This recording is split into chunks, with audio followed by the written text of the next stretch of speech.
Good morning and welcome to today's live show. We're going to be getting into, I need to slow it down a little bit. We're going to be getting into the technicals here for the SPY Qs, Apple, Tesla, Amazon, Nvidia, AMD, and Meta. Looking at AMC and GME as well. I think those things are starting to falter down. A lot of people always ask me, well, when you're looking at multiple time frames, what's the first thing you want to look for? Well, usually it's the shortest one, right? You want to keep your eye and kind of click back to the 2 hour and things like that, but the shortest one is what I want to pay attention to. And if I see weakness there, then I can go up to those bigger time frames to see if those are curling down. If I see strength here, meaning this actually crosses up, then maybe we actually go and see something a little bit more to the upside, right? So if this does confirm, we would say most likely thing to do as of today would be get some kind of test of 571.20 to the upside. So if you don't have those ranges, you can go to the video of last night where we talked a little bit about stocks and get those on your charts, but you can just kind of look right here and see that all of your levels for the daily and the weekly expected moves are here in front of you for the SPY. For the keys, we can pay attention to the same thing. We're still in positive territory on the shortest time frame that I like to look at, the 30-minute, even though this could be some kind of consolidation, right? Some kind of flagging, some kind of continuation wedge, anything like that. If this just curls up on this MACD down here, I don't know why my circles are off today, but if that would curl up, well, then the most likely scenario would be to test something like 485.76. And if you're able to break through that, you might be able to see something crazy, but that's where we'll watch out for divergences. I think we're going to be paying attention a lot to 30-minute charts. One thing I did notice was dollar did pop and then starting to drop, and then we do have volatility, which did pop and then start to drop off. Okay, so this is still within the range of that center line, right? This is not dramatically coming down. It's pretty controlled, so we need to pay attention to that. But for the most part, we need to see some bigger time frames turning up. You need to see a daily turning up for this one. You do have that 2 hour signal that was able to confirm as that pops up. It was able to confirm. We just got to make sure the timing's right. We have all those times where the timing's just slightly off, and then this little move happens, and then we see something good. So this with volatility is something that I'm paying attention to. The fact that the dollar is still trying to bottom here, we're not seeing that drop down much more than what it already has. We're seeing that the daily has not yet crossed over. If anything, it looks like it's trying to reject. So we'll pay attention at these levels. Main signal though for volatility is that daily scale able to turn up. The crash signal is still on and popping. It really is. It is still right there. And if we can hold above this 200, we might have some bad things. But with that 50 basis point cut, we could see this leak all the way into, I would say, spring of next year. Spring of 2025, but the signals as they show right now, it tells us be on your toes because anything could really happen over the next 3 weeks. And I think it would more be like if this week no kind of drop happens, then in a couple weeks from Friday, that drop would start. So we'll pay attention to it. Timing is kind of what I'm talking about there, and that's what we need to make sure to be paying attention to is the timing of these trades. If we need to manage a trade, you gotta get out, you gotta get back in, right? That's how it kind of works. If you don't manage the trade, you can lose a lot more, right? So 90% of people do not really manage their trade themselves. They just use the stop loss, which is fine if you're good at using stop losses. But you'll notice a lot of the time you see this curl up, someone puts a stop loss right here. What happens? Well, they shoot the market down for a brief moment and then boom, turn it to the upside, right? You get, I don't know, some kind of downside play up in these areas because we're by a move or something like that, and then they shoot the market higher for a minute and then drop it, right? So we see those times where they kind of know where those stops are. That's why I like to be my own stop. I like to be my own manager of my trades. All right, we'll see what happens. It looks like this 30-minute could curl up right away. We got about 1 minute till the open.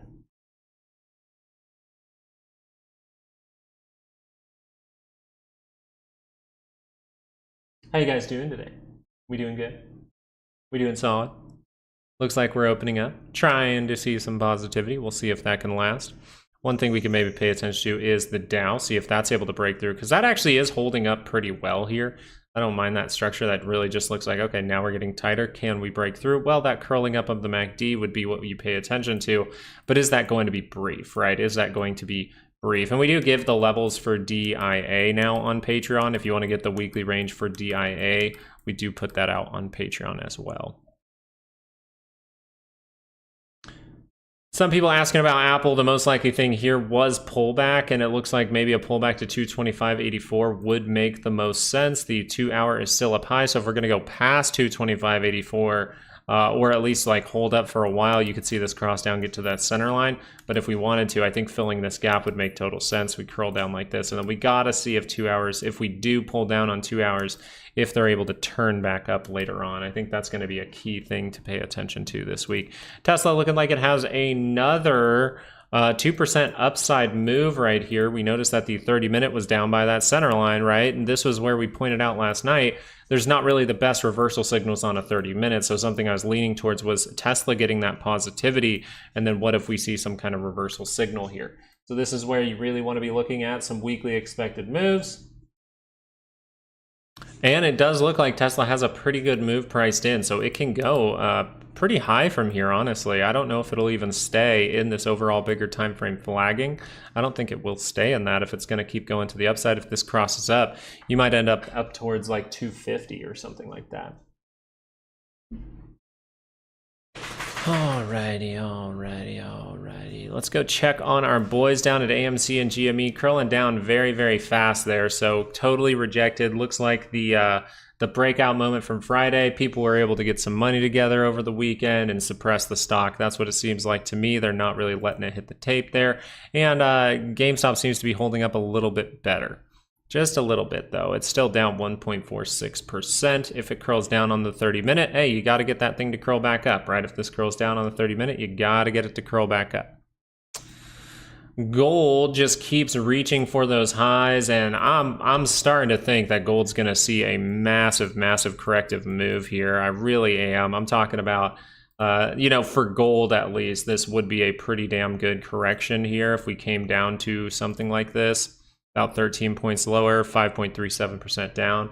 I think that might be on the table for gold soon, as the dollar is still finding its bottom. And just to keep it in your mind, we need to see what that PCC level is, but as of the morning, you did have the SPY positive early on, and the dollar was positive early on. So we'll have to see how people are positioning. If people are going overly to the call side, that's usually when you can see a rigged move to the downside, right? We're seeing that rigged selling behind the curtain, and then they just let that hit the tape, and that's where things curled down. So the market makers can do that. Something with gold I'd pay attention to, though. I'm really liking this 2-hour signal. Sorry, that was random. I just really like that signal. I think it's good. For now, though, we should say the SPY is most likely going to experience a 2-hour pullback. I know we said, hey, that 30-minute can curl up and it'd be great, but it's not curled up yet, and the 2 hours curled down. So the most likely thing is we are going to see some kind of more pullback from the SPY or pulling back with time, right? So I think that's what we need to pay attention to. All right, let's open up this chat real quick. Things are getting bad in the Middle East. Hey, doing good. Missed you. What's up, Yoda? How you doing? Good morning, Beef. How you doing? Tesla, yeah, Tesla seeing that breakout move. That's where in the video last night we were talking about just a 30-minute curl up, right? And that's where it pays to have the weekly expected move, because we could stop in this area, right? You could stop in this area, but you also can reach a little bit higher, right? So you got to get those levels. Those are over on Patreon. But yeah, 30-minute curl up, that looks pretty likely if we were going to break down maybe like this. But since you are seeing that curl up, well, let's see if that really confirms. It most likely will. But is that going to be brief, right? Is that going to be brief? Because you're kind of making you're testing some levels and not really seeing bigger pullbacks. So that can be a little bit of a problem, as you do have a bunch of 2-hour divergence above you. So that's something I'm kind of paying attention to with Tesla, but for the most part, 30-minute curls up, positivity, 30-minute curls back down, negativity. And the problem with taking a trade on something like this is you don't have a lot of room here. You can still do it, right? But that's where you really want to have weekly ranges to help you out in taking profit, because that will really help. Meta, this one was one that really just looked like, hey, it needs to pull back. It really does need to. And so this might be one of those last efforts to really convince people to go to the call side. That's why I really want to pay attention to the PCC levels. And as far as AMC goes, that is breaking down, right? We never curled up this 2-hour. That was the signal I was really paying attention to for this week, seeing if that 2-hour can confirm up. But all we need to know here is, hey, something crazy kind of did happen on Friday, just a little bit, because There's no way they were expecting on a Friday for this to go higher and GME to see this massive run. I don't think they were prepared for that. We had reversal signals down here. But for AMC, the thing that you need to note is we keep seeing these times where you're about to break out on a Friday and then by Monday it collapses. And I think that's where they're doing a lot of stuff with their assets, getting liquidity and things like that over the weekend when people, you know, retail traders can't do much. I think that's what's going on here, because it seems like every Friday we look like, oh gosh, some kind of good news comes out for GameStop, and then we see that breakup moment, and then by Monday you're just gapping down, and that just doesn't make any sense.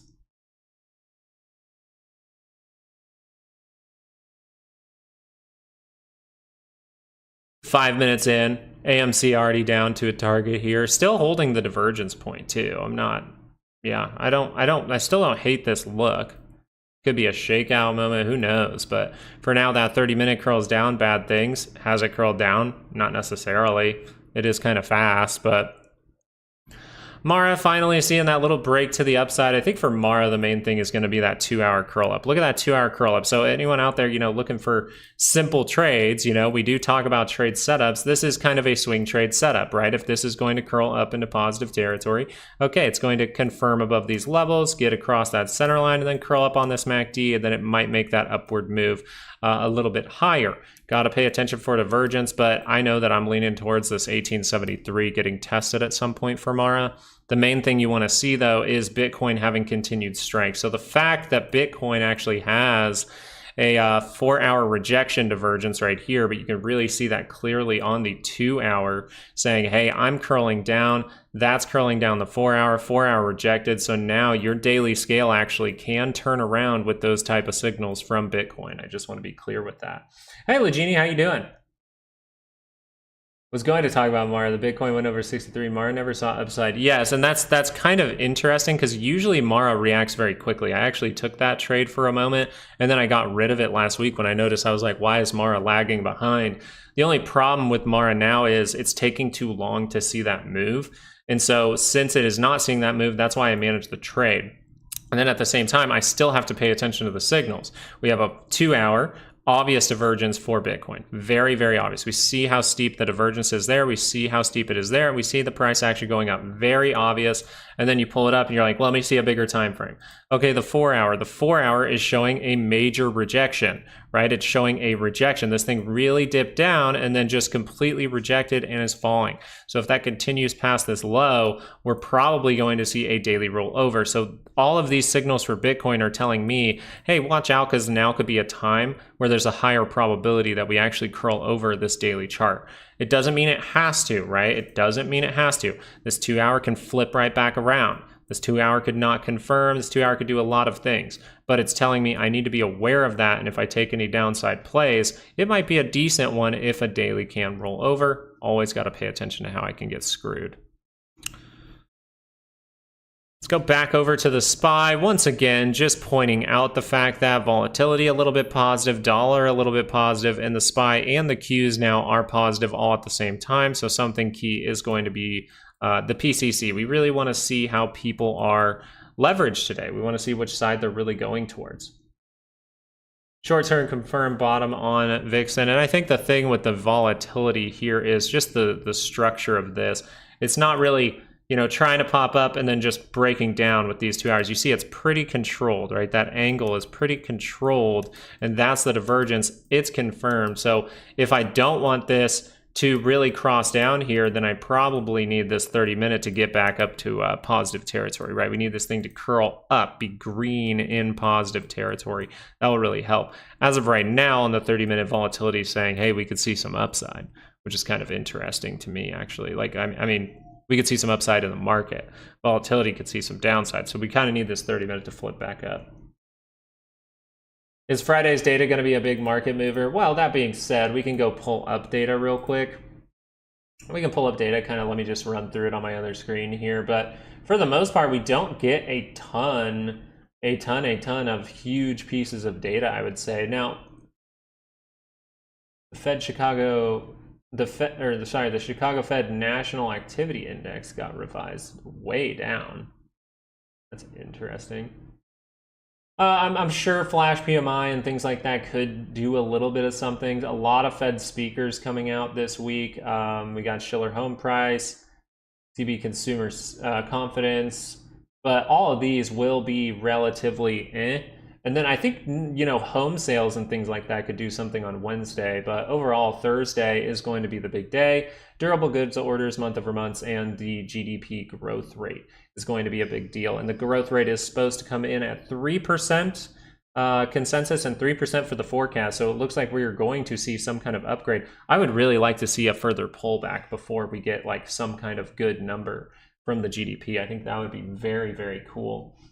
And then we also get initial jobless claims. Always got to pay attention to jobs. 8:20 a.m. So that's all before 7:30, and then what is? Hold on one sec. What's he talking about? Hold on, I gotta look up.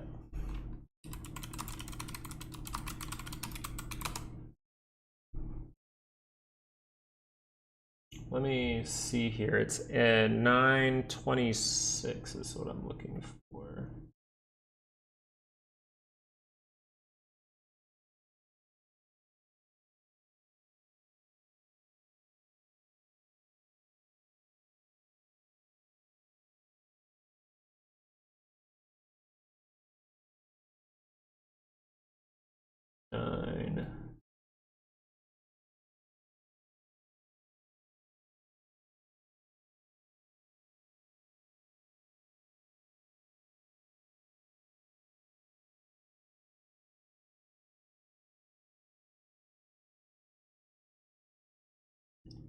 Okay, so it seems that Jerome Powell will be talking at the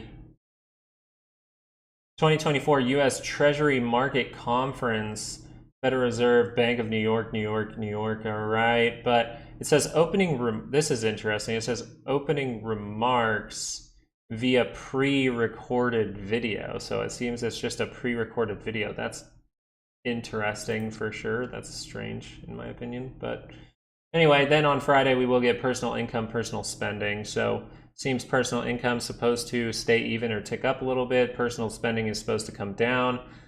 That's usually not the case with our data, right? Usually it's not the case that we see spending go down. Our country kind of acts like our government. We just spend, put stuff on credit cards and stuff like that. But most of the time that's the kind of data. So it's interesting to see that we're kind of projecting that we're going to see personal income go up and personal spending go down. I think that with inflation, that's highly improbable, but we shall see, right? We have to react to the data. I don't know the numbers, you don't know the numbers, and we don't know the numbers that they're actually going to give us, so we have to react. Unfortunate for us, isn't it? It's a pre-record. Yeah, that's what I kind of saw as pre-recorded, which I think is just interesting. I don't think...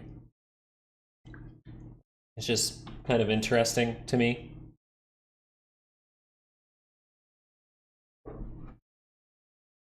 Oh, PCE, yeah. I don't know if I even read that far, but... Oh, boy. But it's pretty much just saying, like, hey, be on your toes just a little bit. That's what volatility is telling you, at least. So we'll pay attention, obviously. If the SPY curls up into positive territory, most likely thing is to see upside and test the high, go make a new one. We're in positive territory. So nothing to worry about there. We're just paying attention to the shortest time frame. Maybe by tomorrow we can up that time frame a little bit. Volatility, we'll see if that's able to turn back up. That's kind of the big deal there. And then someone tell me that PCC when it comes out, all right? Someone's got to tell me that PCC when it comes out in about 2 minutes. 2-2? You want to see 2-2? This one here, first of all, you actually, even though this is choppy, you do have a reversal signal all throughout this. You have triple divergence here for the 30-minute. Is it on a 2-hour? One divergence point there, and then the 30-minute gave you that. Actually, it looks like this could see a move. I'm just being genuine. Usually on these kind of stocks that are just coming down and down, you don't see much. This one you actually do. I think this one has potential. I'm not going to say it's highly probable because this thing is headed down for a very long time. But I would say that this one actually does have structure. Usually when people have me look at a stock that's, cheaper than a few dollars and it's just going down and down and down, you don't see anything. You just see crazy curvatures of MACDs and things like that. This one, you can see it. You can really see how this is actually looking a little bit better. Now, notice that the last time we kind of tapered out, you see this, all the bounce you got was that. So you got to make sure to manage the trade. It doesn't mean this has to skyrocket. I'm not even going to call it a high probable move because it's coming down so much. But I would say that that is a good signal. And if someone was paying attention to this stock, then these are the kind of signals that I would look for if I was looking for it. Because what'd you notice here? Well, we came down and then we tapered and you see a better move.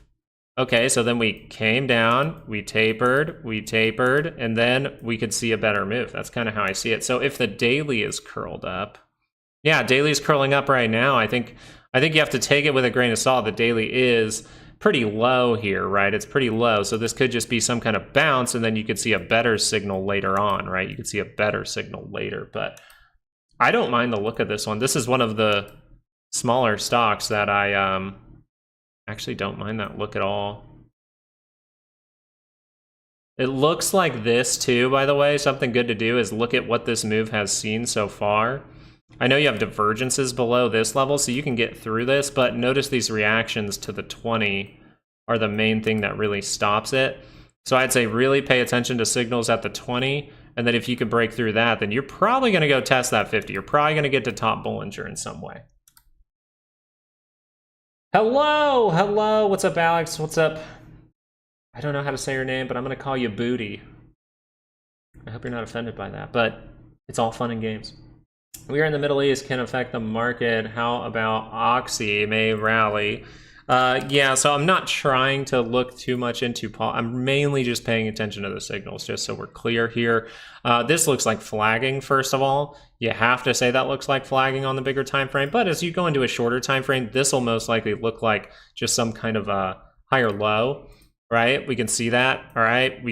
Actually, did you? Yeah, you dipped down for like a second and then you curled right back up. So this actually is a perfect little cup and handle too. If you really look, this is where you wanted to get to. You got there and then you curled down. So if you could break through that level, it could be a good sign. That's what I would say about Oxy. Does it have bigger reversal signals? No. Maybe a 4-hour divergence would be good here. A daily could see some positivity, but there's no reversal signals here, so this all could just be some kind of bounce, and then you go make a stronger base. But we've seen it.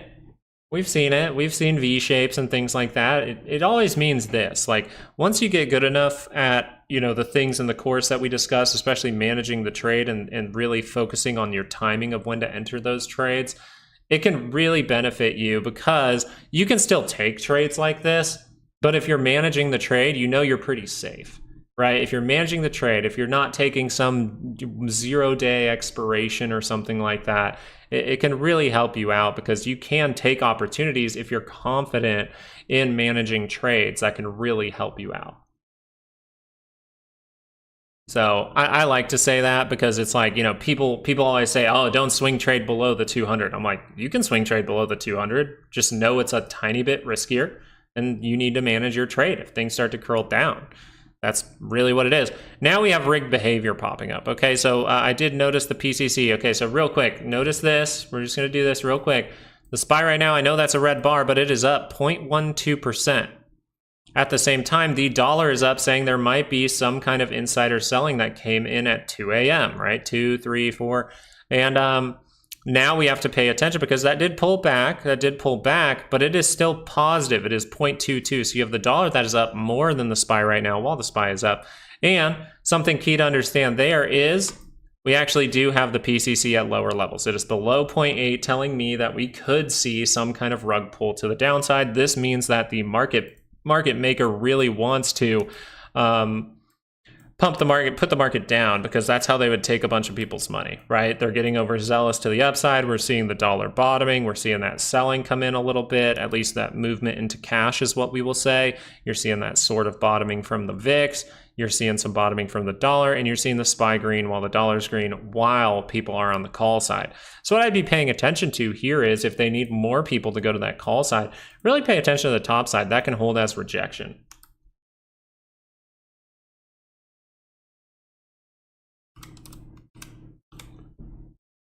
Pharmaceutical holding company. Okay.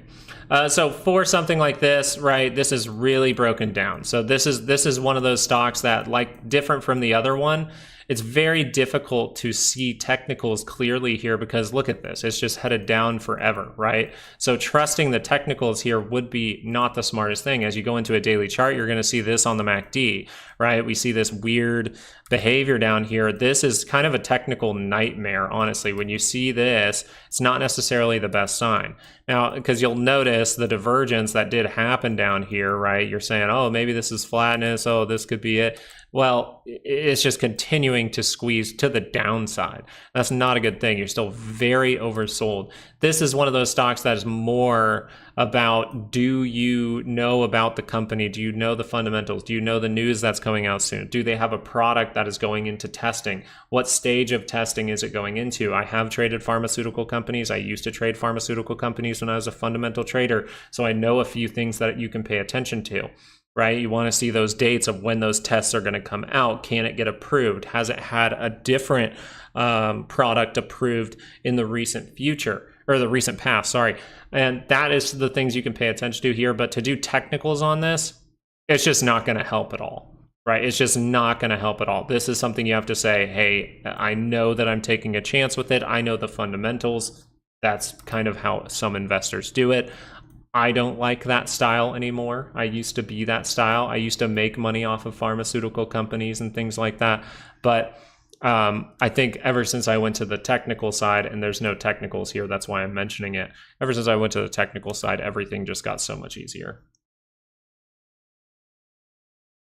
AMC had a little spring bottom. Let's go check out AMC again real quick. Going back up to 463. I think still the 30-minute, is that able to curl down? That's your big signal, if the 30-minute can curl down, right? This could all be, what if this is all just a trap to the upside? That's something interesting that could be happening here, is that rigged behavior is a trap to the upside. Remember, the real way I think AMC and GME end up going higher is when stocks start going down, right? Then they run into liquidity issues in the market makers. Then they run into liquidity issues with people trying to borrow shares.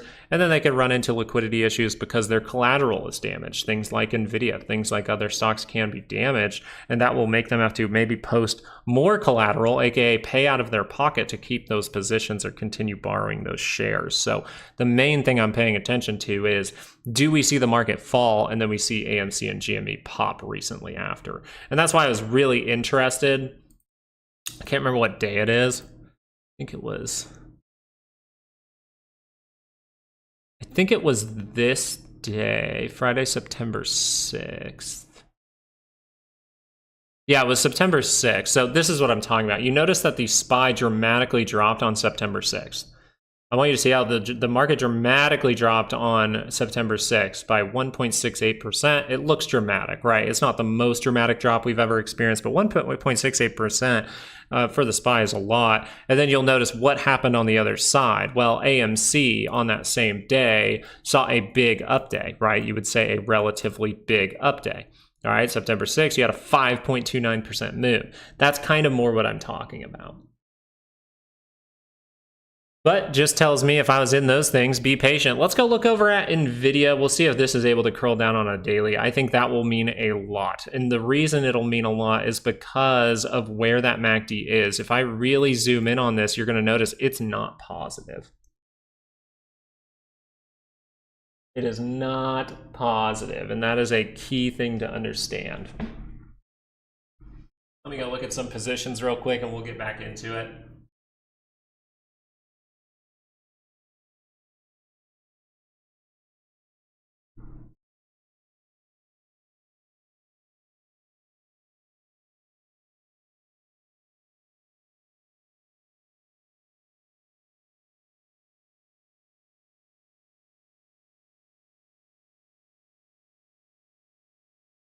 Okay, so we need to do that. Right.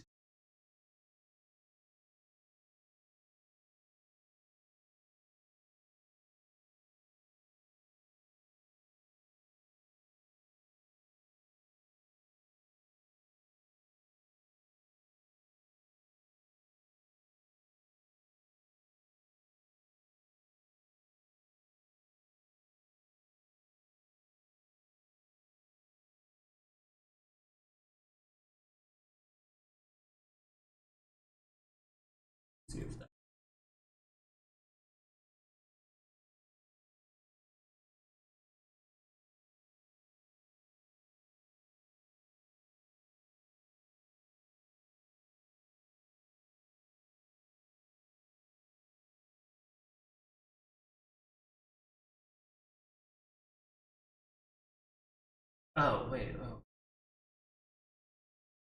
Sorry, I messed up on this thing. Hold on one sec.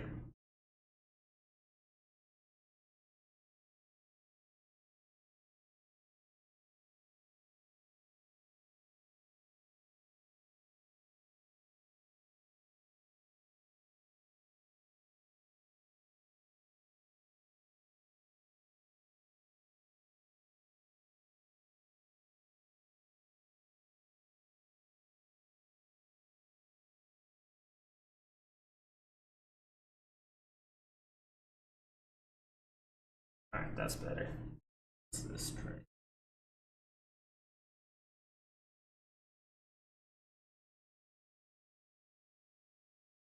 All right, sorry about that. But yeah, you got to pay attention to the daily on Nvidia, because if that daily does rotate back down, well, it's in negative territory. So that's something very, very key. Something you can watch to the upside, though, is if this 2 hour is able to curl up, right? This doesn't look too dramatic of selling at this moment. You can see if there's a little 30-minute curl up happening here. If that 30-minute does curl up, what's the most likely thing? Well, we're still close enough to positive territory where we might test this high. We might even go make a new one. So that's where it's key to understand where your weekly ranges are. Is it a probable thing for us to hit them? Is it probable to make a divergence around them? I would actually say so in this case. I think you can head up to the top of our zone, and then that can still hold as resistance. So we'll pay attention to it for a 2 hour divergence and things like that. But pretty good all around. Okay, SPY positive, dollar still trying to bottom, and the PCC remaining low as of right now. How's the VIX play going? Well, we saw a little bit of a pop up, and then it's starting to fade that move right now. So this is where management of the trade has to come in. And then if that turns right back around, I could be right back in the play.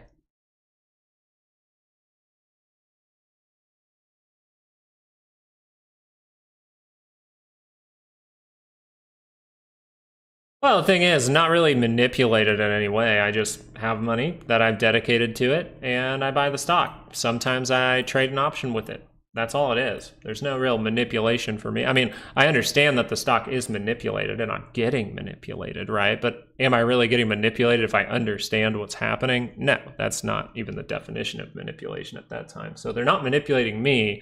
They are manipulating the stock. That's the key thing. I understand what I'm getting into. I understand it's not a guarantee. I understand that holding the stock is probably the best thing that I could do. But sometimes I like to play a little option on it if I got some extra cash on the side, right? So the manipulation's happening with the stock, not with my brain. I'm good. Oh my goodness. Big stretch. Big stretch. Oh, that's... Nope, don't want that.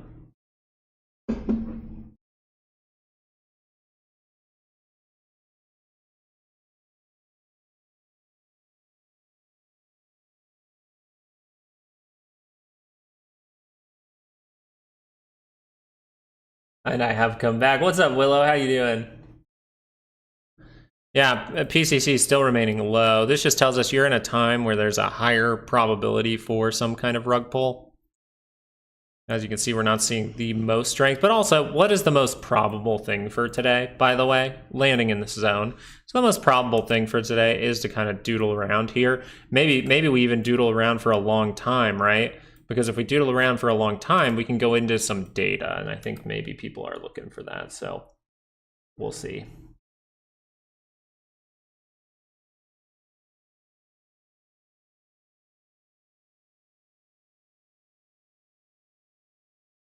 I'll never have back pain. Yeah, I'm not someone who's going to sit there and be one of those people on Twitter that tells you, oh, this is the moment every single day. No, I'm going to try to be honest with you. And the honest thing is there's manipulation in the stock. So if you allow yourself to get over emotional with it, you can be manipulated very easily into your positions.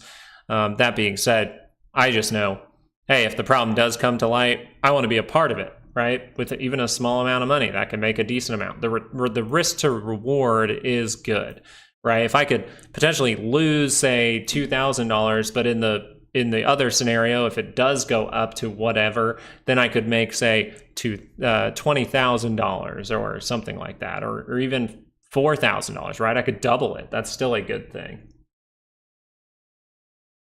So you're saying this is the moment then for stocks like AMC and GME, you need daily scales to turn up for that to happen. if you're talking about the stock market, this could be the moment soon, but maybe this just curls up and then we end up doing this before we actually see the dollar can bottom well before the market does. If you go through times, the dollar has bottomed, and sometimes you go up with the dollar for like 2 weeks. You know what I'm saying, GC? Oh, I was kidding. Oh, well, AMC, if it does this, you just need one thing. You need one thing. This right here. This is when you have a higher likelihood, when that thing crosses up, right? Here, higher likelihood. That's why we were really paying attention to it. And then the next day, fought. And GME has some good moves too. But for the most part, daily curls up. You need daily momentum to see something absolutely crazy, and that's the big point. Yes, sir. We'll pay attention to some daily timeframes as the week progresses. Right now, I still believe that the 30-minute is the one to watch this morning. Japanese mayo coffee. Is that a thing? Is that a thing? What the hell? Google is kind of showing that weakness in momentum again. So if Google is saying anything here, it's saying, I need a 2-hour pullback. This 30-minute is going up to another high point, and that's proven to not be the most momentum heavy, right? It doesn't look like it has that good of momentum. As we head to higher levels, we can go like 3 points higher, but that maybe just draws out into something like a 168, and then we could see if that's able to turn back down. So really pay attention if this 30-minute turns back down. You see that's a really, really steepening there. That just tells me this 2-hour does have a good chance to turn down. All right, so it looks like 2-hour pullback for something like Google makes the most sense as well. And you're seeing that in the 30-minute time frame. You're seeing that weakness in momentum. It's just not confirmed yet, right? It's confirming an upside move right now. So if that turns back down in, say, the next 2 or 3 hours, maybe by end of day, that's when I'll really be paying attention to this. But I don't mind that look.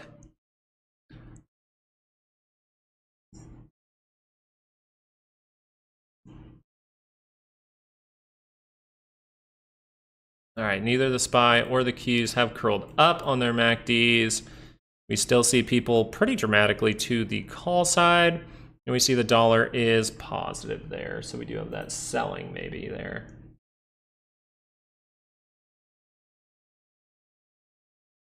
MU still maybe has some room for a daily divergence. Yeah, that daily divergence looks nice, doesn't it? Daily divergence looks great. I think that you really got to pay attention to the top Bollinger or some kind of consolidation if we head a little bit higher. You are going to be filling a gap and things like that. So we'll pay attention to this, but solid move so far from MU. We'll see if that can continue, because a lot of things like Nvidia aren't looking necessarily the same. It looks like it could experience strength, but it's not necessarily the best look in the world. Also, you're coming into this level where you really have that breakdown. You gapped below. This is the perfect area to do this little handle thing. We'll have to pay attention to earnings as well. That's unfortunate, but that's something I'd be looking out for. Maybe a 30-minute pullback in here that leads to the upside.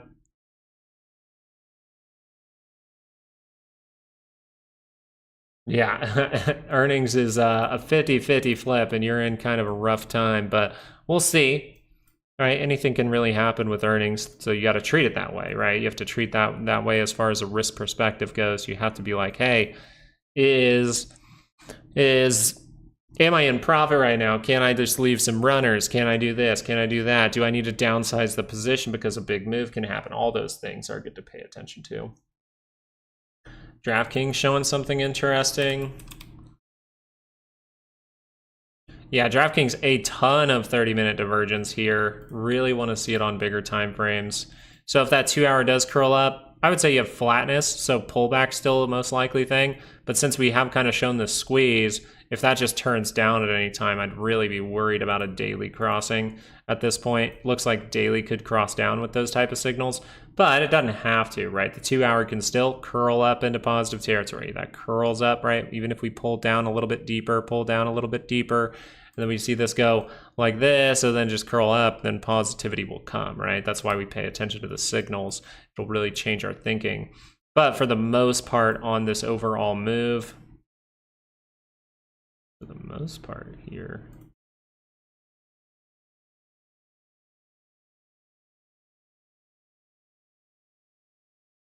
there you go. That's pretty good look there. That tells me like this could go that's when you maybe pay attention, but we'll see.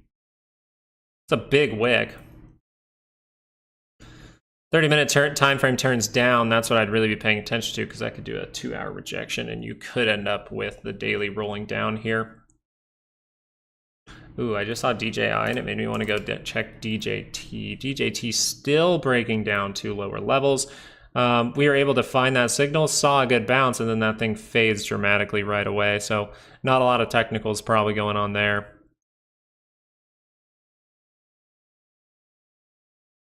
Just really keep things in perspective. Looking at the SPY. What is VOO?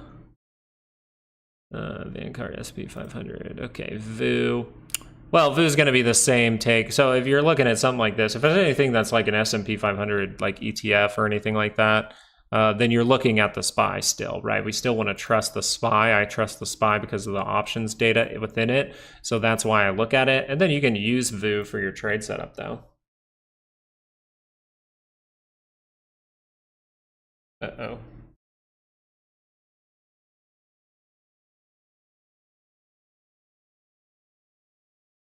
Breaking. China's state-owned banks have established a $100 billion short position against the US dollar. Oh, shit. That's not good. PLTR making a nice move to the upside. There you go. So curls up on the 30-minute, continues to go higher. Still making another point of divergence. So I just want to show that off real quick. This is one of those times where it's like, hey, this could really break down, but if it turns around, that'd still be good. So as of right now, you got to treat this as positive. This could go make a new type of divergence later on. But if it's able to hold right here and just turn down, then you would really start to say, okay, this is adding up to what? Maybe a 2-hour really does need to pull down a little bit further. Maybe this is going to reject and head down a little bit more, as this is kind of showing some squeezing here. So overall, Palantir experienced a squeeze is what it looks like from this point right here. We just squeezed to the upside. Your indicator just turning straight down, but you see all the points of divergence here. So I'd really be watching out. It looks like Palantir might run out of steam for a bigger pullback soon.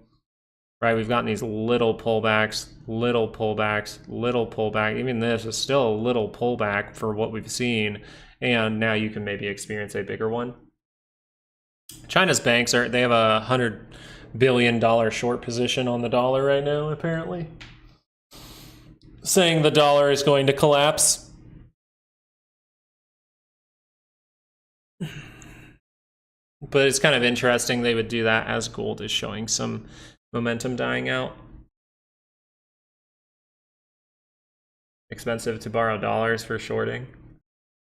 Seems like they were able to pull it off. Did they halt GameStop?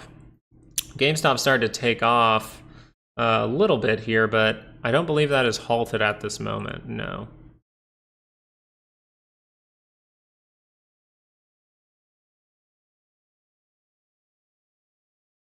There you go. So even Just Joe is kind of seeing more of a pull down for something like Palantir. That's good. That's cool. You're kind of seeing that in the signals, but it's not the most obvious trade setup. Dollar really reacting here, by the way, as the PCC goes higher, as the SPY remains at higher levels. So PCC is going lower, dollar is going even higher now, and the SPY is still at that higher level. So this is rigged behavior that we are seeing. Rigged behavior being someone behind the curtain is actually moving into cash right now, and that could mean that they are selling assets while maybe retail is the one holding the bag, or market makers are just holding the stock level higher so people feel good about their trades for a second, think they're going to be right, and then this thing just rejects. So that's something I'd be paying attention to. You do have a chance for some rigged behavior. We'll see. You do have a chance for some rug pull, but obviously that can last for a little bit of time. If this does curl up, most likely thing is if you break through this daily expected move, we can see that upside, maybe targeting that weekly expected move. Dollar Tree, first of all, 30-minute curl up would be nice here, but you're not guaranteed that that's going to see some kind of big upside move, right? Because it is deeper into negative territory. You can see that start to create a lower high. Now the key thing with something like Dollar Tree here is the 2-hour did pull down. And why is this overall pulling down a little bit more dramatically? Well, this area right here is where you really wanted to create a handle, right? We might have even wanted to come fill this gap at 67.95, so this could get there. Because we got excited, maybe we need to reach all the way down to that level first and then curl back up. So I think here the hourly would be the best chart. If that hourly can confirm up, it's still positive, that would be it. If the 30-minute confirms and then just falls and this hourly can't turn up, then that would really tell you a lot. But the hourly turning up with a strong bar would tell you, hey, we're most likely breaking this high, maybe heading up to something like, you know, the gap fill up here towards 81, 82. What is that? What's the low there? What's the close? 81.57. But yeah, anything with earnings is going to be rough. See that very clear hourly divergence there? That was the thumbnail yesterday. Nvidia, if we want to go look at Nvidia as well, that one still is, does the 30-minute curl up for one more move higher, right? Go up towards a 123. Does that happen? If that happens, got to react. Now, we are seeing some rug pull behavior that could show up by the end of the day.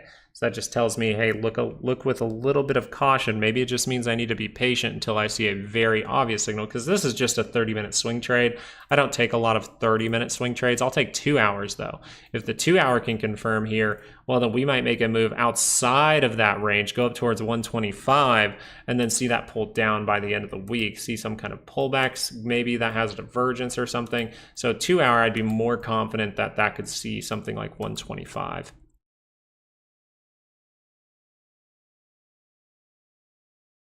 You need the SPY to experience minus 3% in the next 3 weeks. I mean, the timing of it doesn't look like, it looks like the timing of this could be happening soon. But I more so want to pay attention when there's a reversal signal, right? If it's something like this, then I'll really be paying attention.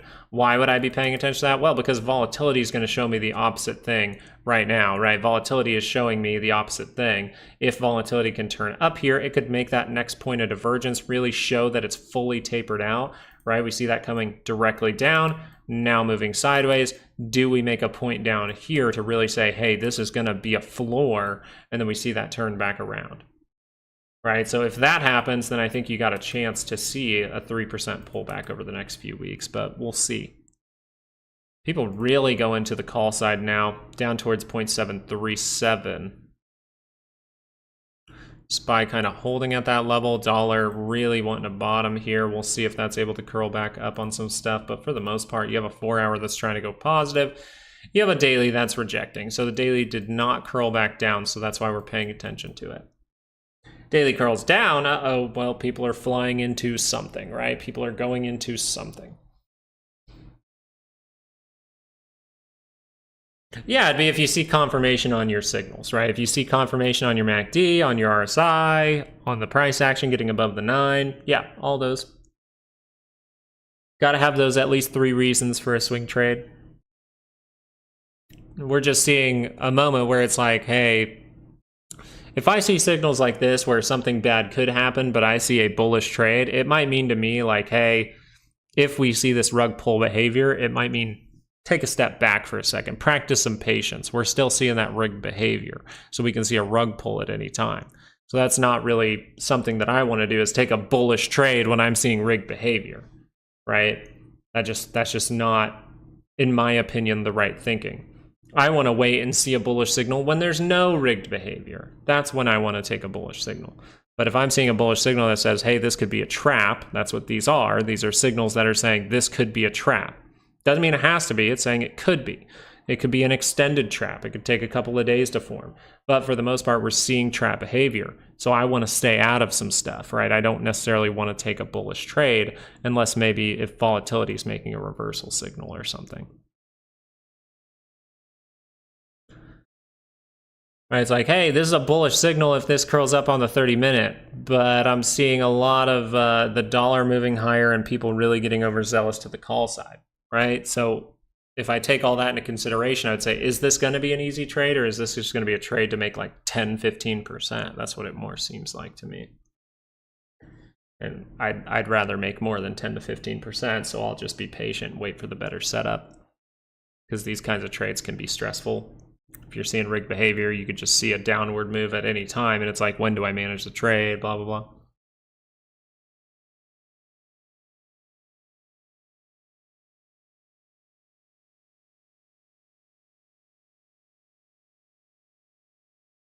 Morning, Frankie. How you doing? Get a chug of water here. It's been rainy here. Anyone else?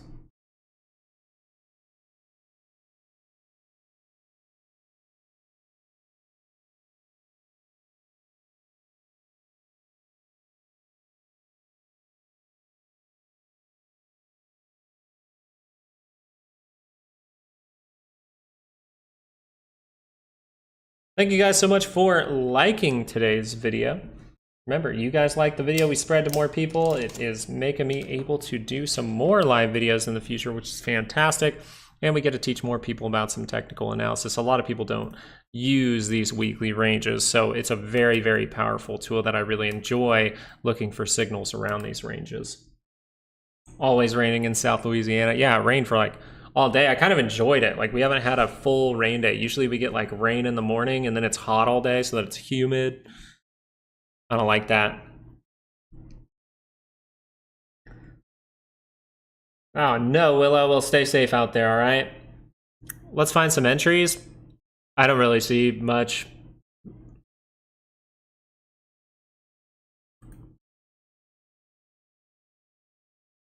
If anything, Tesla, if that turns down, would say, hey, I could experience a 2-hour pullback, so Tesla could be one. Amazon's another one, right? Amazon, if that turns down, I think that is an opportunity to see some downside. How far down will that go? Well, that's where you just have a weekly range, right? We just have a weekly range and we manage the trade. Yeah, is it? It's just like every year on the same weekend, you're like, all right, we're gonna get a hurricane. I wouldn't know that life. I'm on an island here. It's called Kansas. We're surrounded by, well, we're on a land island. Like, Nvidia doesn't look like a trade setup. AMD could be one, right? Because it actually has the 30-minute divergence. If that 2-hour confirms down, which it already has, that has divergence as well. AMD giving you a bounce here saying, hey, if you're seeing rig behavior, could be an opportunity, right? Especially if that 30-minute would curl up, go tag something. That would be fantastic, though. If you really saw this right here, this would be a great trade setup. If this just goes bloop and then turns down, that would be a great trade setup. I'd like that. Wichita.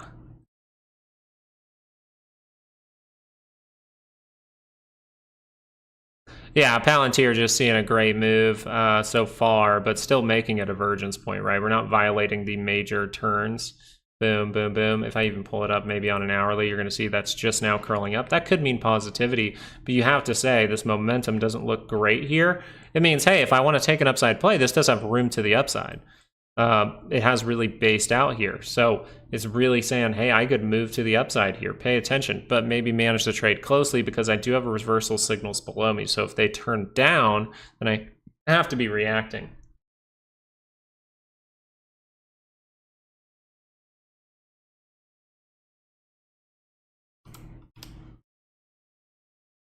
Procter & Gamble here. Ooh.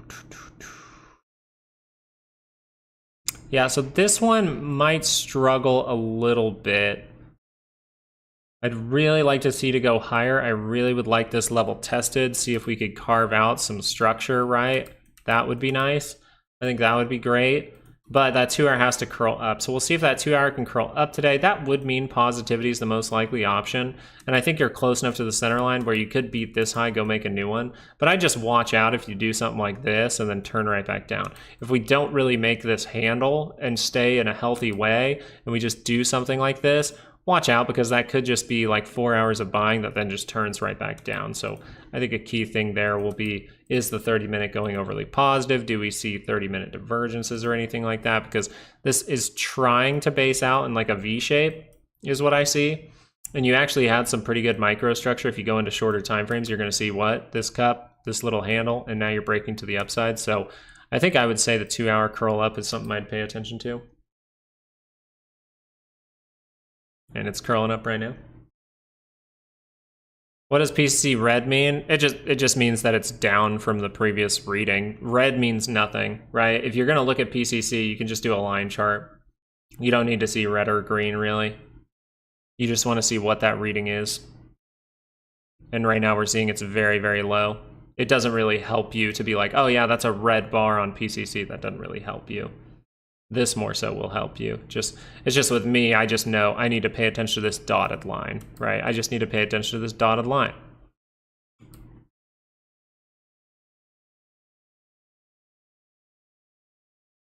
HGX had some reversal signals trying to turn that back around. Longer term downside, that's where you have to be open to a dollar crashing as well. The dollar can crash with the market at times. We'll see. Most of the time you do see the dollar turn up though. When stocks come down, just to be clear. Now, TLT, remember, this was the trade setup that we talked about a lot. This is a trade that I took. I actually took profit on this, but would have printed a little bit more by now, but that's saying overall daily pullback. You're noticing the yield's able to go higher. The reason I took that trade was the daily divergence on the 10-year at the same time as the TLT.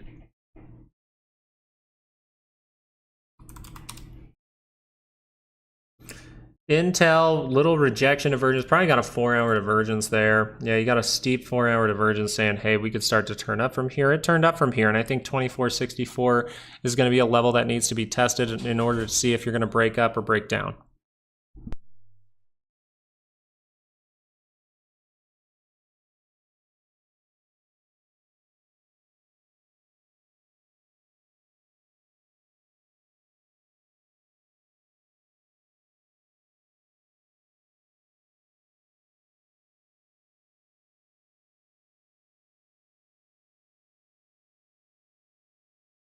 As far as Bank of New York, Bank of New York Mellon Corporation goes, this is a major, major upward move.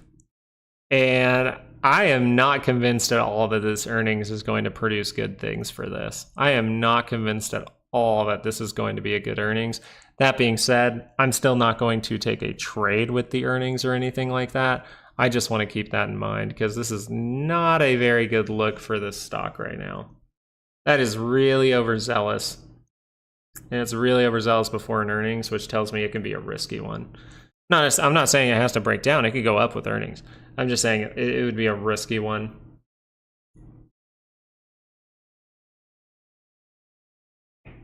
Dude, I'd crash after I had 2 bottles of wine. My goodness. I'm not a big wine guy. Yes, I managed it for a moment. I'm seeing if volatility can go down and maybe create a lower level, right? Create a lower level, really give me that divergence, right? So at this level is where I'll think about it, but I really want to see that turn up. Like if I wanted to, I could take a stab at it at these levels and then see if that could turn back around and actually add a full position at that point. But for now, just being patient, waiting. This looks like it's bottoming out for volatility. I mean, I'll see how expensive stuff is if it got really, really cheap.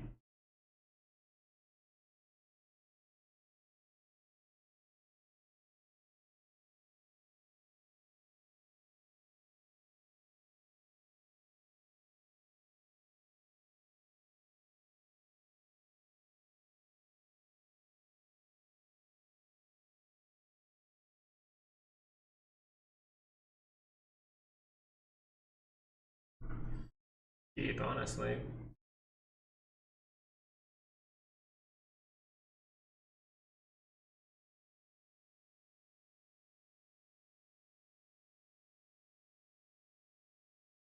But that little management of the trade just saved me 10%. See, management of the trade saved me from having to deal with some kind of extra 10% drop.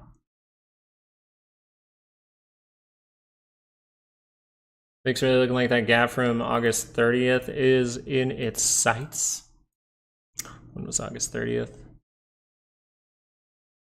Yeah, down at these levels, that would be a nice test of the 200, and you probably would see the market able to go to a weekly expected move from that. Right? It's not necessarily I see rig behavior, therefore I do this. It's I see rig behavior, let me pay attention to the signals. If I see a weakness in those signals, that's most likely when that will take place. So I'm still looking. There's weakness here. There's weakness possible because of the divergence points, right? But if this wanted to curl up one more time, that's the main thing I would pay attention to. And then I would just say, but if volatility makes the signal first, I'm going to take that one. If the volatility turns up here on the 30-minute, I'm going to take that one. I'm not going to wait for the SPY to go up to a higher point. If the SPY does go to a higher point and it still looks good, all right, then I'll take that as well. Just being patient, waiting for those signals to fully play out.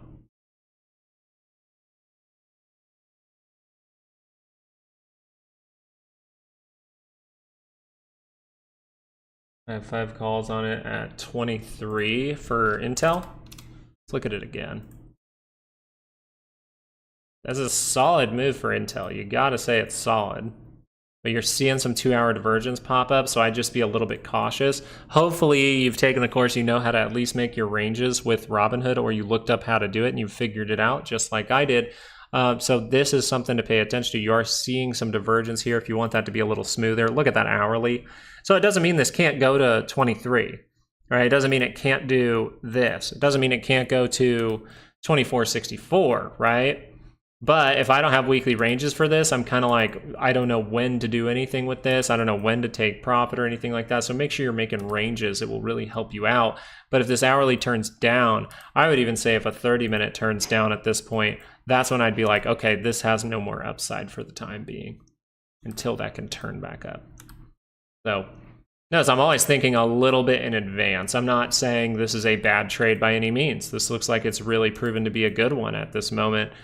Just paying attention to the signals here is what I want to do. So if I'm watching this, I could say, okay, that 30-minute pulls down, then I know, hey, maybe not the moment anymore for this one.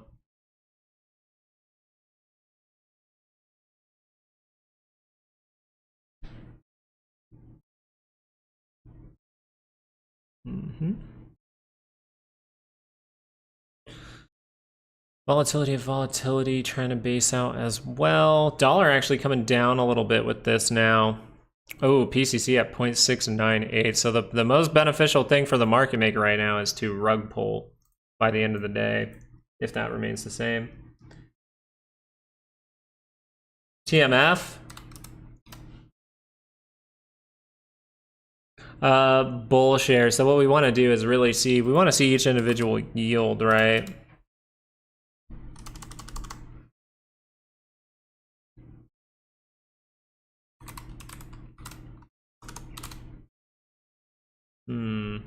Why can't I find that? Usually it's there. For the most part, though, well, you want to be paying attention. Yes, they're going up. So I get TMF should be going up, honestly. But it's still heading down. Treasury bull shares.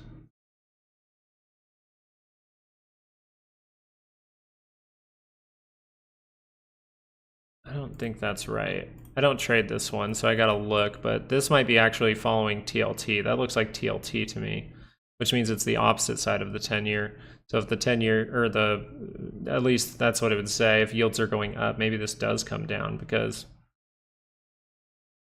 this was August 5th. That was at a major high.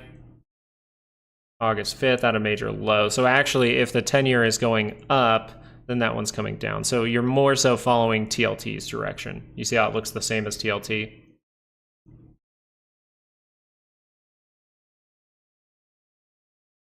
So, was it CWH here? I don't like that. I don't like the fact that there's a big divergence point up here. You did play out some kind of cup and handle in this area. We're heading to the upside. Watch if that daily crosses back down. Do we see any 2-hour signals? Yes, you do. You do have 2-hour divergence on both your MACD and your RSI. So downside, most likely option ever since Friday, September 20th, right away in the morning, 8:30, right here at 24.26. It said downside's the most likely option. TNX is the opposite. Yeah, it's just how someone was talking about it a second ago. They were like, shouldn't it be going up with the yields? And it's the opposite of the yields. So TMF should be coming down because it acts more like TLT.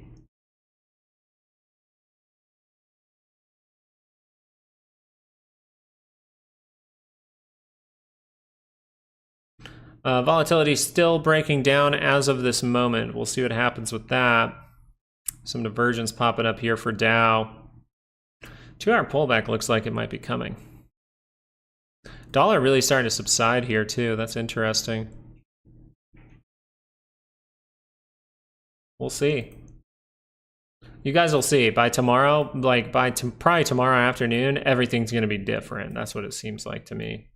It seems like we'll have more fun. Probably tomorrow afternoon. Palo Alto, some okay signals here. A little rejection for the higher low. That's not bad. 2 hours, what I want to pay attention to. I do have this kind of flatness on the RSI, flatness on the MACD. So that was saying, hey, I could curl up here. The main signal, I think, for something to see some, or for Palo Alto to see some great upside, meaning we actually do go test higher levels or even go make a new closing high, is if this is able to curl up. And you are seeing some of those signals on the 2 hour here. So what I'd be looking for here is if that daily is going to curl up, then this 2 hour can't curl down. If that daily is going to curl up, then this 30-minute can't curl down. That 30 minutes pretty cooked to the upside, just a little bit. It can remain overbought for a long time, but in this area, it'd be great to consolidate right here because you have a lot of like rejections in this area, right? So if you can consolidate and then just break through, that's what I'd more be looking for, maybe something like that.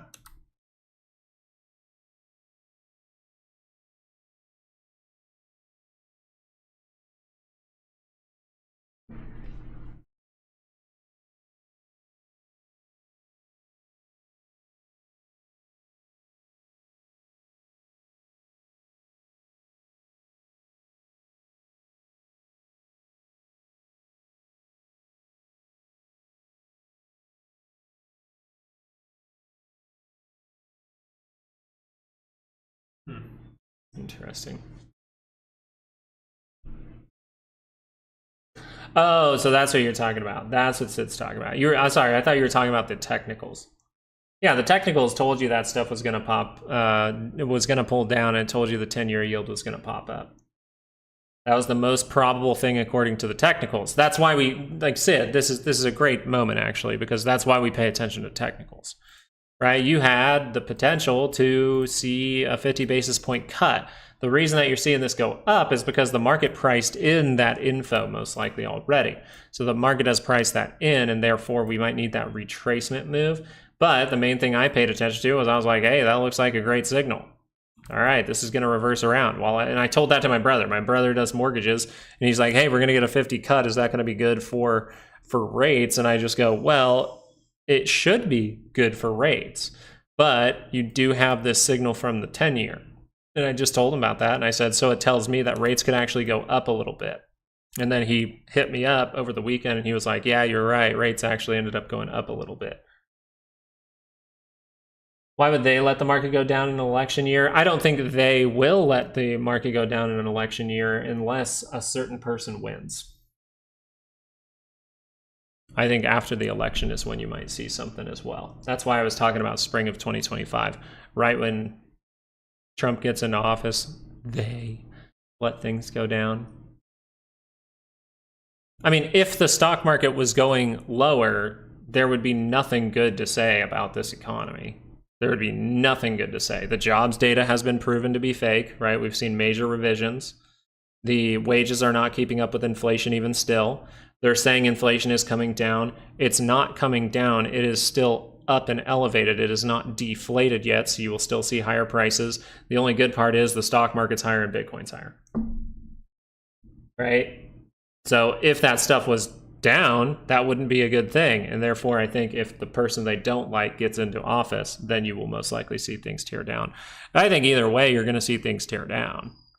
It's just a matter of time. Something will break eventually. Unless we just allow the most money pumping we've ever seen in history soon, because that's what it's going to take in order to save this market from crashing. when it does happen, which we follow the signals to figure that out.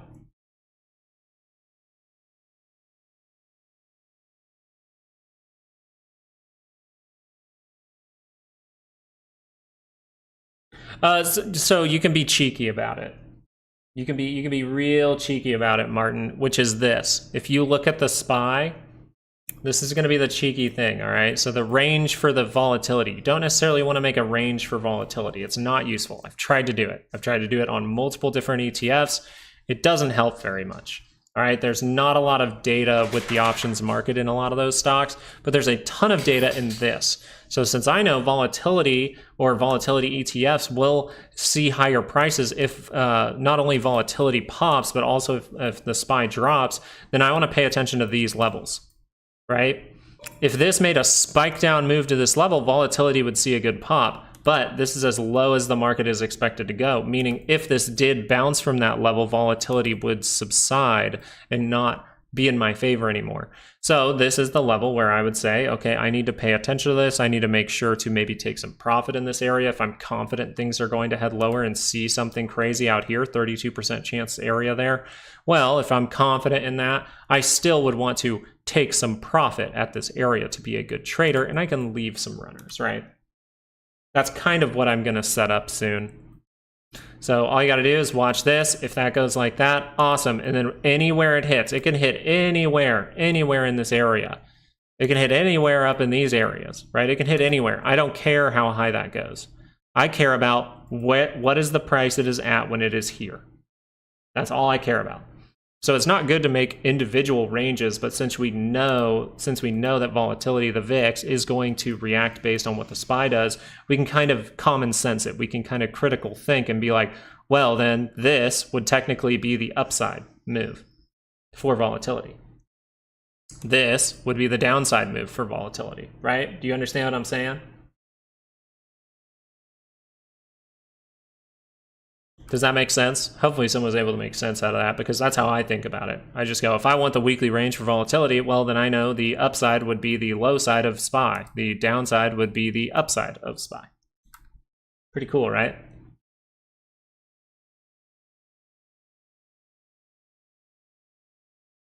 Thanks for the insight of the views. Of course, Maurice. And I think Sid, and I think that too, is like, you have to think about the perspective here. The cutting of rates is still what's overall going on. And they're probably going to, and that's something cool too, is like, as they set the precedent of 50 basis points, if they still see the bad things, or, you know, they're saying there's no bad things, but there's only one reason that you increase by more cutting, you increase the cutting by more, is because you know that something is wrong here. Something is a little off, right? And so if they already set that standard, then if those off things continue, they will continue to cut by 50 basis points. And most likely even TLT won't be able to predict that fully. Even the yields won't be able to predict that fully. And then you might end up in that trade, right? So what I'm just waiting for with TLT, you even notice right now, you have a 30-minute divergence. That can lead to a 2-hour curling up, right? So even right now, you're seeing little things with TLT. You can even say, hey, I have a range because I'm part of Lucas's Patreon. I'm part of that money-making market Patreon. And maybe TLT is already going down to a range or something like that. Well, you know that this low right here was about, 50 cents off from hitting the actual target low for the week as far as the options market goes, what they've priced in. So TLT could see a reaction. Now, what does that mean? If TLT is going to curl up on a 2-hour, that could mean some big things. Maybe that is able to even curl up a daily chart again. That daily chart's able to curl up again. Right now, you would say 2-hour most likely going to, bounce in some way and curl back down. We don't necessarily have basing out. But if the daily is able to turn up again, then why would we need those yields to drop very, very dramatically, very fast? That's what the Fed is signaling. It's signaling that we need to drop the rates faster. That's what it's saying. We need to drop the rates faster. That's all that the 50 basis point means. And when you say, why would we need to cut rates faster? Well, the only reason that we really cut rates faster is when something in the system is a little bit broken, right? Because if everything was good and we had soft landing, then why the rush on cutting the rates? We're not worried about anything, then why the rush? All right, now we're seeing this little bit of red here, so that makes me want to go click on volatility, see if that can turn up on a 30-minute.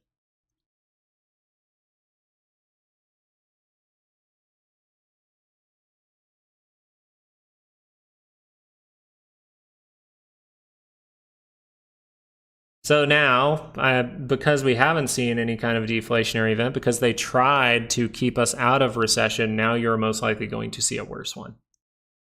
It would have been better to go into recession in like 2022, just fully let it happen, go into recession, see that big pullback, and then, you know, at this point now, we could be talking about a bottom and seeing upside, right? But they didn't let it happen, so we're going to keep heading higher, and now the recession most likely will be worse. I mean, and that's just easy to see. You just know that that's going to be worse, right? You know it's going to be worse than last time. Why? Because you're at way higher levels than last time, and you didn't let it really play out, right? What was it? It was all the way back here, say 2022, right? We came way down. That was a great pull down. It was great, but we probably needed to go to the bottom of this channel in order to base out and then see that go up, right? That 329 level. Maybe we go down to that area. So now you have the opportunity to do that now, but the problem is you're higher up, so that's going to be a bigger percentage, right? Because we did not drop all the way down to this level, or maybe even down to the channel, that would have been 37%. Well, now in order to get to the bottom of that channel, which we've broken out of this, so maybe we need to take that into consideration, but you're looking at 42%, a little bit worse. Maybe it happens even a little faster. We'll see. But for the most part, just got to be on your toes a little bit.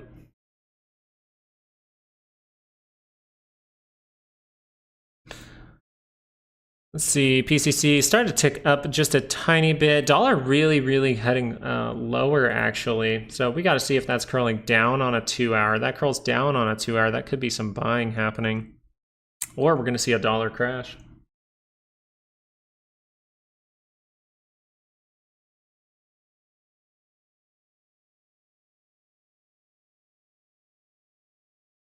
And just like that, volatility spiked up. My options are, I went ahead and took a stab at something down here at the low, got my first position. Then if we reverse around, I can add a little bit to that. But currently, looks like someone out there is buying volatility because I'm up 66% for no reason.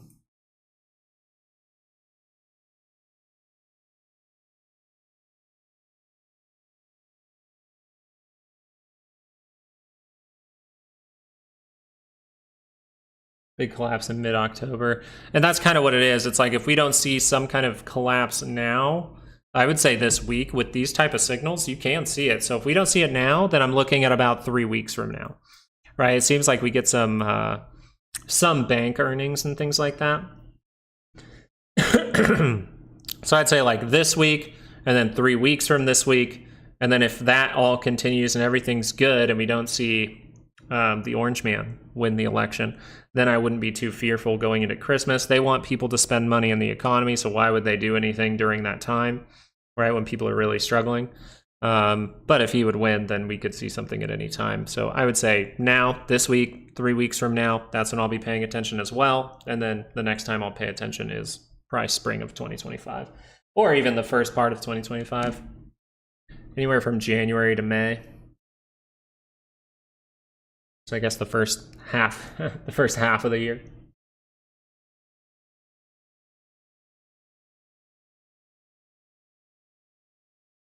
Yeah, I don't know why people hate on him for being orange. When I was in high school, that was all the rave. That's all of it. Everyone, all the girls I knew were orange. Oh god, the early 2000s, man. Or I guess it was like mid 2000s. Yeah, so the reason I'm a little bit worried about TLT giving this kind of signal here is if this is going to be some kind of bigger reversal here, that means those rates, people are going to start pricing in that we need to cut rates really fast, and TLT could see a strong move. So still looking at this, I might put my investment back in for a second if this curls up and then take it out if I need to. But this is something I'm paying attention to because I'm a little bit fearful of this week. And if we're going to see something bad happen, that 10-year most likely will have to drop dramatically, which will make TLT go up. So I'm paying attention to this signal. I'm going to manage it maybe, see about applying my investment and then just watching it over the next couple of days.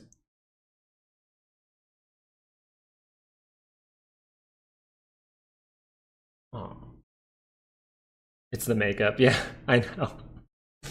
But dude, I went to one of those. I went to a private school, and they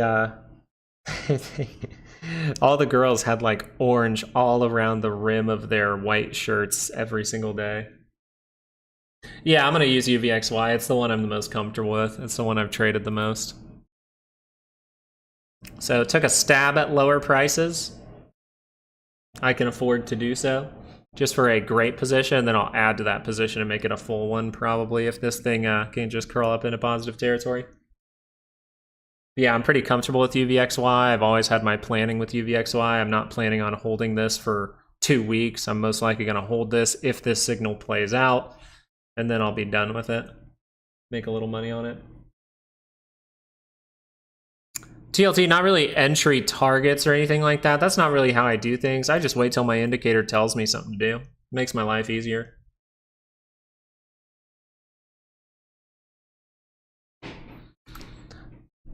I always like to go far out on volatility. So I have about a 2-week expiration and taking a price point of about 30. I think we're sitting around 23.33. So I'm pretty much saying I think that we could go test these type of levels. And so that's why I took that option. And that way, since I am getting it early, I don't have to use a bunch of money.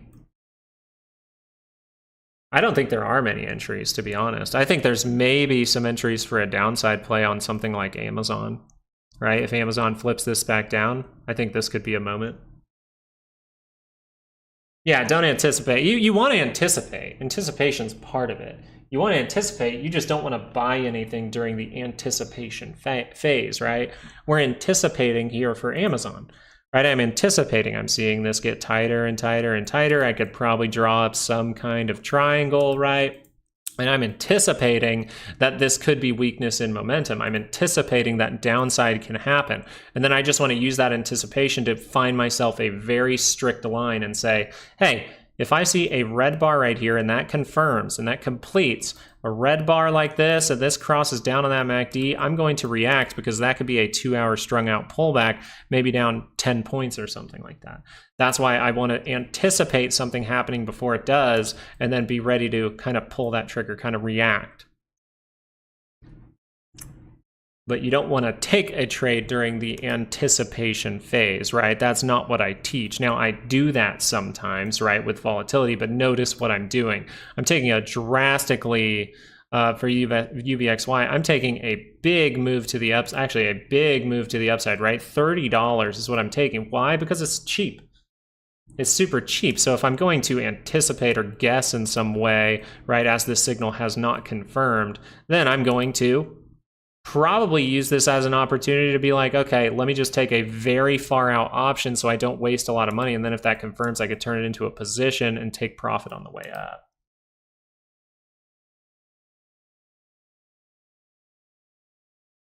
Mine was when I bought it. Hey, it was. Now it says 63%.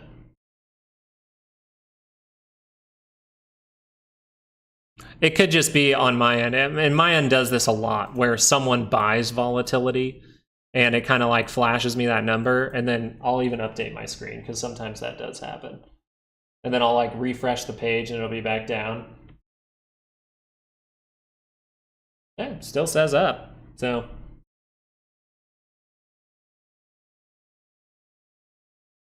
It's starting to really head back down, though. It keeps flashing down. So I think it's just someone maybe holding a hedge position.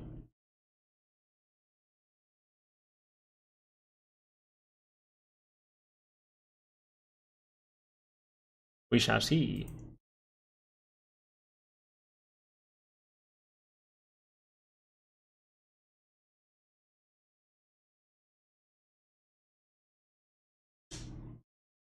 Yeah, if I stare at it, let me stare at it.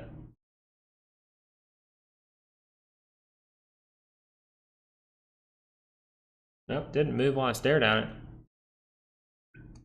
I thought when I stared at it, it was gonna like blip down for a sec.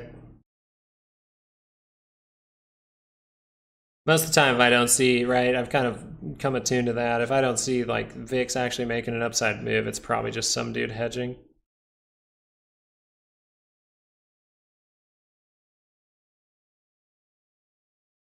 Let's buy down tomorrow? Eh. It can.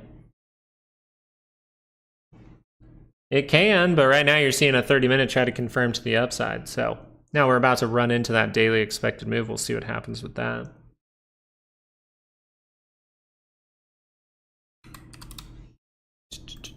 I guess LV. Ooh, silver. Not a great thing here, right? 2-hour rejection. You even got a little point up. So just divergence there telling you, hey, the daily scale can turn down here. So daily scale actually can turn down with those type of signals.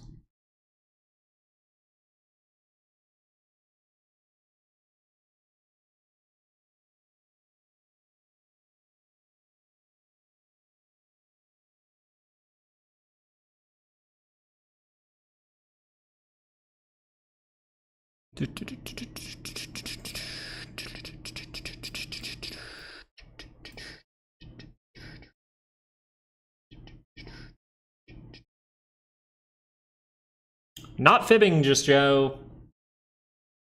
Not fibbing. Just reading something on my computer screen. I have no reason to fib. Why would I care? It's probably a blip. It happens all the time with volatility stuff. We've even mentioned it live plenty of times. I'm like, whoa, my volatility is up 200%. And then I can't sell it because it's just some dude buying the position. Right? Some dude hedging or something.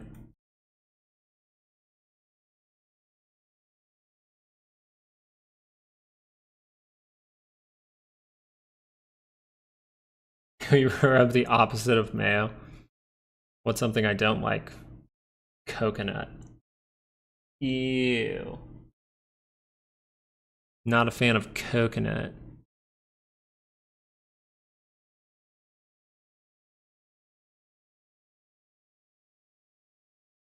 $30-minute for the SPY looks like it is confirming up. Sometimes I just send really high volatility sells and hope for those random spikes. That's funny. Yo, that's facts though. That's actually really funny. Yeah, I'm not here to be a kindergarten trader where someone has to look at my trades for me, just Joe. Like, it's literally a nothing moment. I'm literally just reading what's on here. But watch here, watch. And look, I'll try to sell the position for the price, right? I'll try to sell.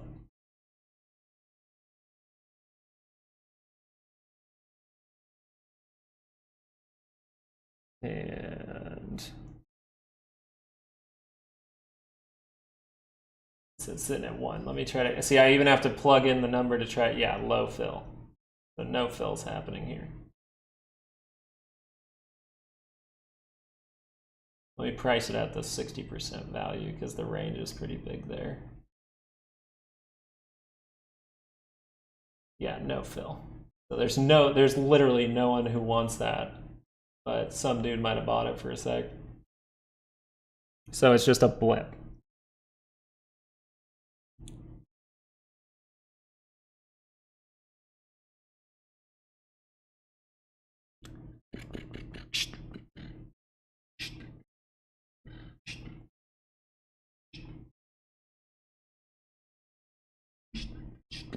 How's IWM look? Like a bunch of 30-minute divergences that led to a 2-hour crossing down. There you go. 2-hour pullback, most likely scenario for IWM. Guess I could update the ranges for once on IWM. My goodness, I'm bad at this.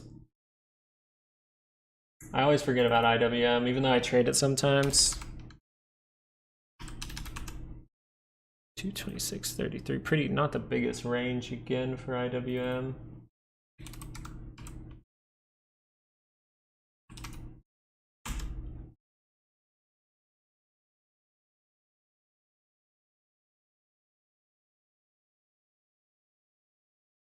So if we pulled back, that 216.81 looks like the most likely level. You did have 30-minute divergence here for IWM curling down. Obviously, if the 30-minute curls back up, where is it? It's by positive territory, but you're not necessarily seeing that curl up. And let me go look at some news, maybe.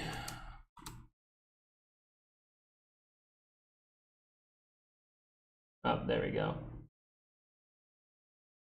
And just like that, just Joe, the option reacted back down to completely flat.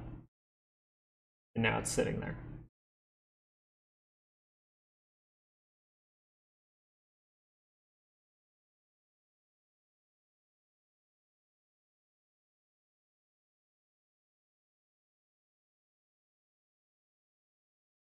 Yo, I need to clean up around here for a second. Give me 1 sec, guys. Let me just clean up.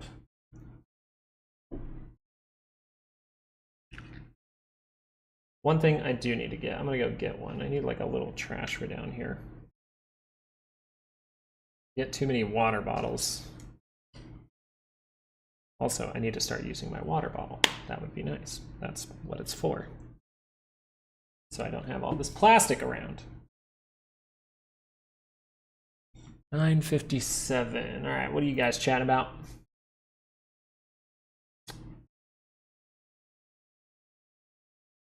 Yeah, the thing is, I don't know the best way to put this without being slightly rude. I don't have to do anything, and my wife can attest this, I am not someone who really likes when someone tells me do something, and I'm just like, there's no point in doing it. And so if there's no point in really doing it, then I just go, I'm all right. I don't want to. It's kind of like this, like I'm one of those people who don't like to be told what to do. And so even though I have a lot of people on the line that tell me what to do, when something makes me feel like I don't want to do it, then I don't do it. That's it. I don't feel the need to have to justify my plays and talk about the pricing of stuff and all that. It's like, it's back down to flat, so I don't get it. But it's fine. It's fine. If you're really focused on it, that's fine. Do you, and I'm gonna do me. You can focus on it, and I cannot, and that's perfectly fine. Why would I censor you? Oh, that's why you're here. Oh, sir, so, see, now, are we seeing true colors come out? Are you seeing true? Let's see. I've given trades that on Patreon that people have taken, and I've taken them at the same time. And have those played out? Yes, they have. And on those days that they've played out, I've taken profit. So if you would like me to ban you, I'm sure a lot of people would like you banned, actually, just Joe. Because you sit and try to give people exactly what to do with trading. It's not a good thing. It's not, and that's kind of the point too. If I don't want to do something, then I don't have to do something. And I was like, oh, this could be a nice blip, right? Said that multiple times. I'm like, hey, volatility is up 60%, my position. Half the time when I say that, I'm laughing about it because I know it's just someone buying volatility. I feel like it is a total waste of time to be talking about these things. And if I wanted to just steal people's money or something like that, then I would probably not have taken a week-long break and just sat and traded all week. I would have found a way to stream from a coffee shop or something, but I said, hey, let me reload. I think it's best for everyone that I reload. But if you would like us to, because I'm sure a lot of people in the chat have gotten annoyed with you before. I personally have gotten annoyed with you before, but notice that I am a good dude and I don't say anything. I don't say anything. I just let you do your thing. Ooh, okay. So have you bought a course before? Have you bought a course before from anyone else? Because I literally tell people on YouTube almost exactly what's in the course, and if you watch maybe 100 videos, you can piece it together completely for free.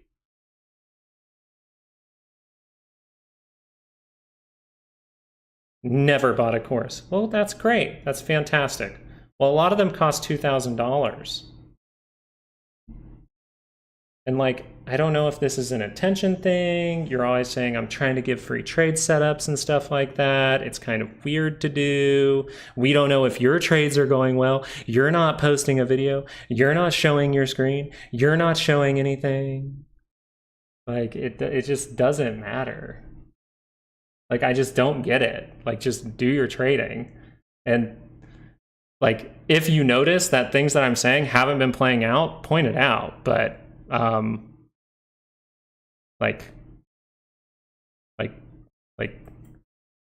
I don't know, but this one right here played out, and I'm guessing a lot of people were able to benefit from that. So I just don't get your drift, and I don't want to put this. See, this is why I quit streaming on the comedy side of things. I used to be a big streamer on the bigger than this for sure. And the reason I quit was because annoying people come in and try to get me to do things I didn't want to do. People would always try to get me to drink more than I should and things like that. And I finally got sick of it and I said, hey, I'm not doing it. And they all gave me flame because I didn't want to do what they were doing because they gave $5 for me to do something. It's not what this channel's about, dude. It's not what this channel's about. I post my trades live, so because I type it, here I'll type it then.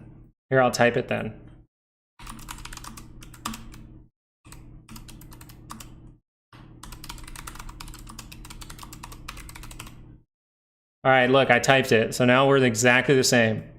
Congratulations. Anyway, on that note, oh God, it was nice to have Just Joe around for a while. We might have to put him in timeout, see if he can change. Because I've seen people bicker with you in the chat too, and I've thought about it in the past, so. A lot of people have asked you, by the way, I've gotten messages asking you to be muted, asking you to not be able to chat, and I've let you chat for weeks. And I've gotten those for weeks. So, like, genuinely, you've seen people talk back to you. So, I'm not, this is just distracting from the whole goal of the channel here. So, it's already 10 o'clock, I'm supposed to be hopping off, and now I feel like we're leaving on a sour note for absolutely no reason. Absolutely no reason. Oh gosh, it always happens with streaming. There's always one person who just, literally for no reason, nothing. It's not even that bad. I don't even think what he did was that bad. I don't even think it's bad. It's just annoying. It's like, if I don't want to do something, I can say no. Jesus. And also, I just told you everything. Like, I don't get it. If you want to talk about your trade setup somewhere, then you can either go find somewhere else or you can make your own channel. That's the benefit of this. I'm not capping this for anyone. And actually, the funny part is, I don't think we mentioned the course once today, and I don't know why you're bringing up the course saying like that's a bad thing, because there's literally like 20 people a day that say the course is good. So if it wasn't, and we say that in the course, actually, we say, if this needs improvement, please email me. We say that. If you need help, please email me. I wrote a 4-point paragraph email to someone who took the course over the weekend and asked questions. So, like, it just doesn't add up. And we're just going to leave today on a sour note. Good luck, guys. Have a good day. Think about your attitude in the chat, everyone. I know most people are good. Like, I'm not trying to say bad things about anyone. I'm just like, hey, I'm a person. If I do not want to do anything, if I don't want to stream one day, I don't have to. This is not how I make most of my money. I make most of my money by trading. So that's why I could take a week off and let the construction happen. Just make sure we're being all right in the chat. We don't need to do anything crazy. You don't need to force anyone to do something they don't want to do. It's very weird to think that you should force people to do that. But I don't know. Hope you guys have a good day. I guess. Kind of a bummer.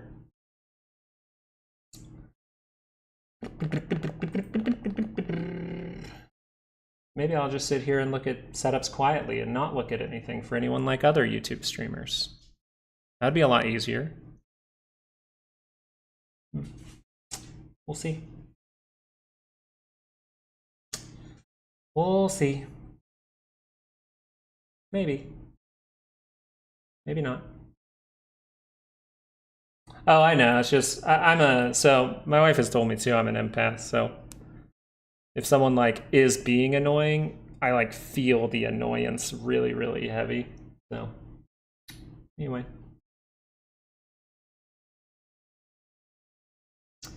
See, look, been tuned in for about 3 months, watching your videos. Good work. Keep doing what you're doing. Thank you, thank you, thank you. Really appreciate it. But I'm sorry to leave on that note. It just happens to be 10 o'clock for me here. So I am supposed to leave. But now I just feel awkward about it, which is the funny part.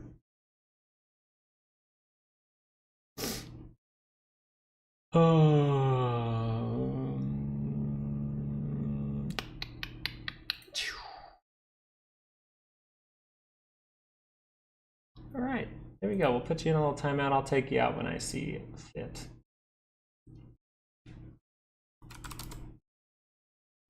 I've never had someone tell me you have to do this because I haven't bought the course. I think that's interesting. Usually the other one's annoying, but that's probably the most annoying I've ever had. Hey, you have to do this. Why? Because I haven't bought a course. It's like, okay.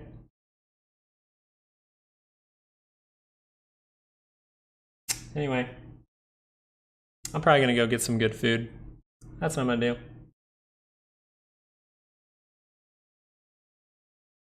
Think about if you really like this channel, because it can go away tomorrow. Peace.